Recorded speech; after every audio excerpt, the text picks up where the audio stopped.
I had the privilege of getting in a car on November the 15th and traveling to New York City with this gentleman that's here to speak to us today. He was there. He smelled it, he tasted it, he felt it, he saw it, and he has quite a story for you today. I would like for you to welcome Mr. David Griffin.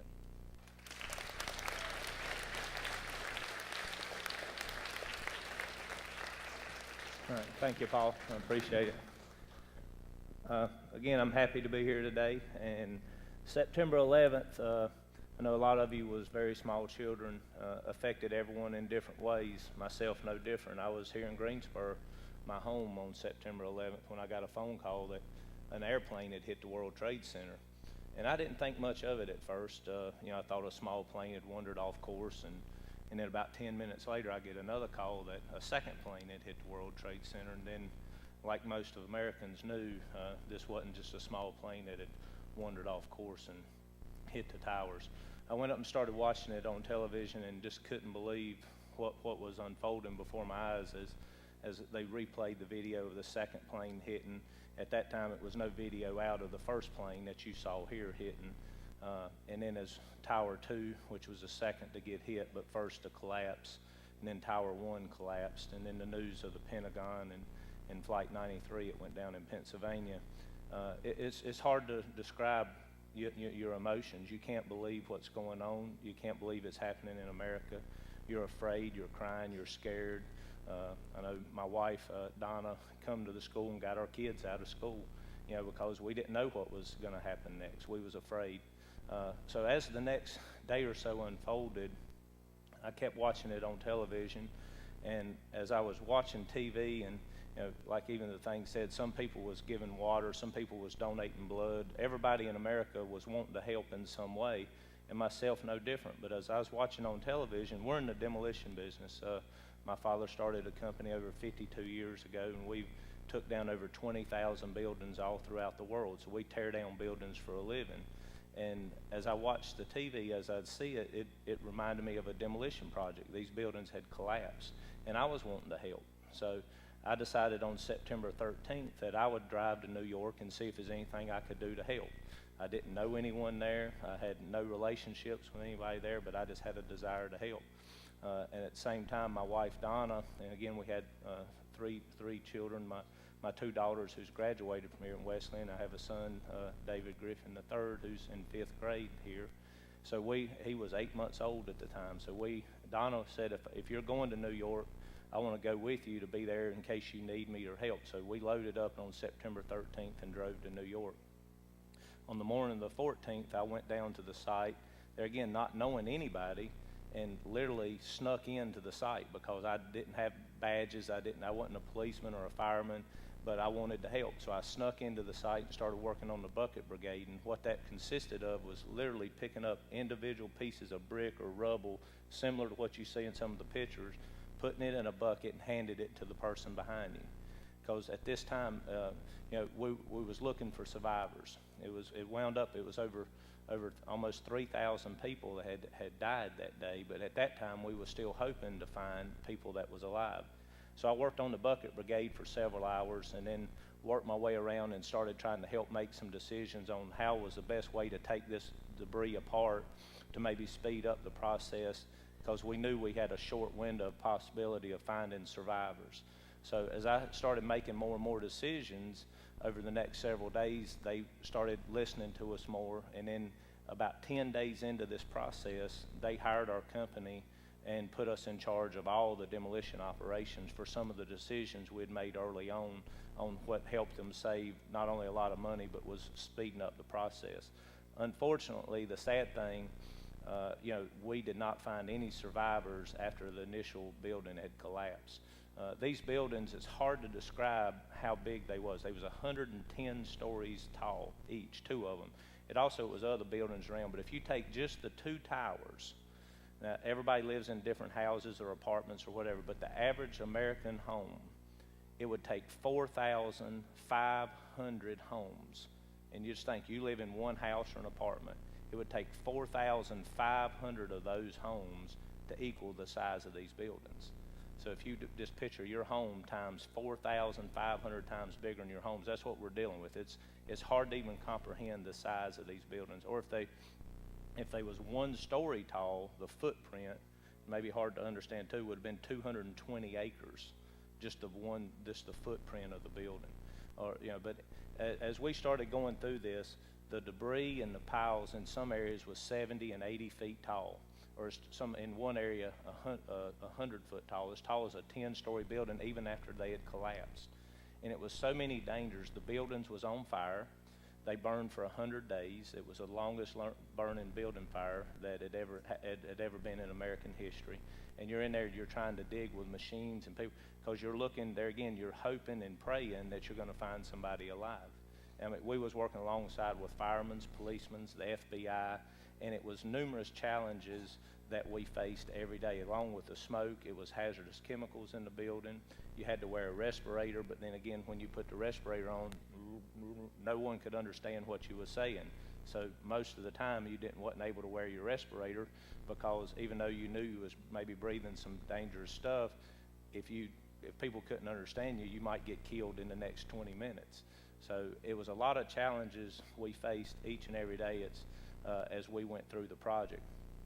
Some of the things we was also not only looking for people, it was several banks inside. It had over $20 million in money that they was trying to recover. One of the main areas they was also looking for, it was some Swiss bank vaults that had $500 million worth of gold and silver in them. So they was trying to uncover and looking for things like that. It was a U.S. Customs house at the World Trade Center site that had over 200 federal cases of drug cases that had been, they had caught people with drugs. It was over $300 million worth of drugs in storage in these buildings. And the problem was, if this stuff couldn't be recovered, those cases was going to get dismissed, so all the bad guys was going to walk away. So we was working with the DEA and drug dogs and working on all those kind of things. The site, we worked 24 hours a day, 7 days a week. I was personally there for 7.5 months. Our company was there for 19 months. As again I said, the tragedy of this, these people was doing they was just doing their job. They come to work that day not knowing none of this would happen, and over almost 3,000 people died.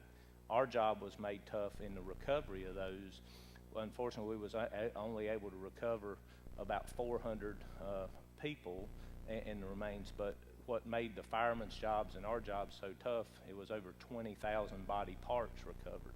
And it's just, and it reminds me too, so many people in the world today says that, it's not bad people and everybody should just get along, but it's a lot of really, really bad people out there. The people that done this was the ultimate cowards on how they did it, and it's just sad that but it's real. It's what the world we live in today.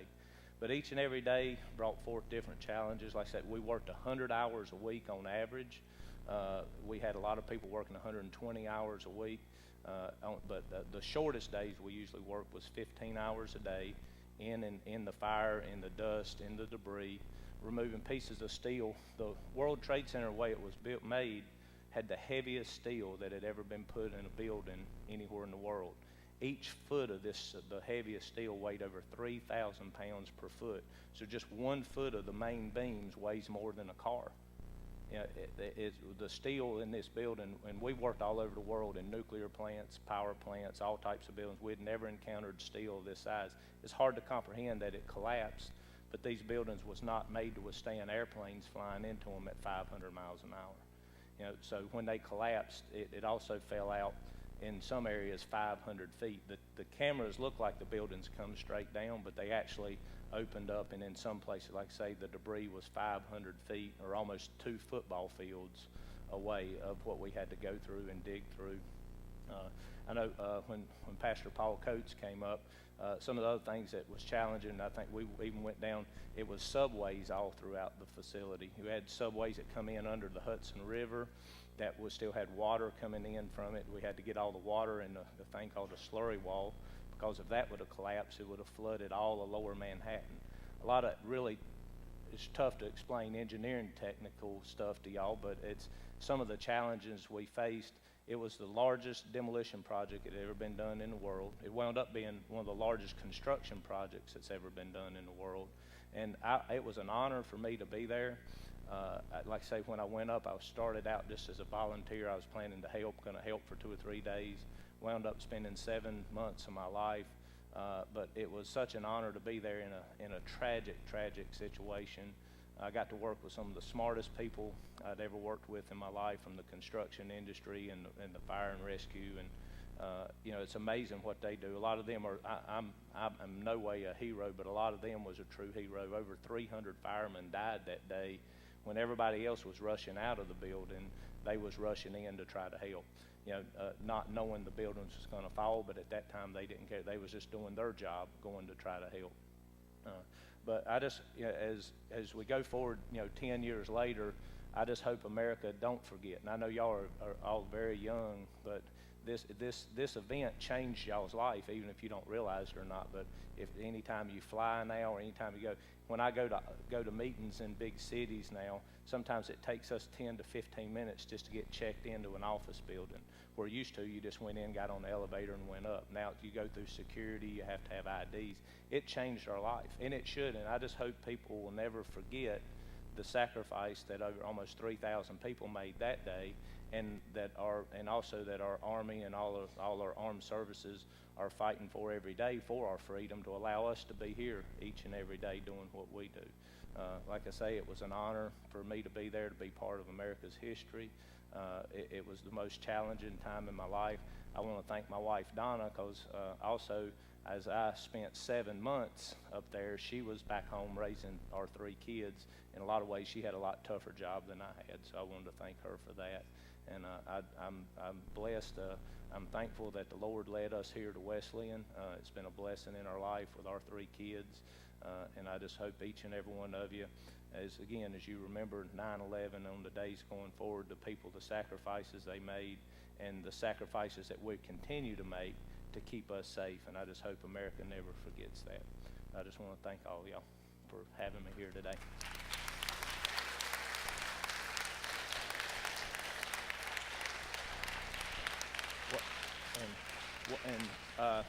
I'm going to pass some of this around and this is pieces of Tower 1 from the World Trade Center. Just be careful, some of them has a sharp edge on each side. If y'all would just pass that around so everybody actually gets to touch a piece of American history. And one last thing, I know I might be running over on time, but I wanted to present to Pastor Paul Coates and to Wesleyan. This is a cross that's cut out of the World Trade Center steel. It's out of Tower 1, and I wanted to present that to Wesleyan for y'all. Thank you so much. Thank you. Woo. Thank you. That means a lot. Wow, that means a lot. You just don't know. You just don't know. You can't quite wrap your mind around what he just told us today.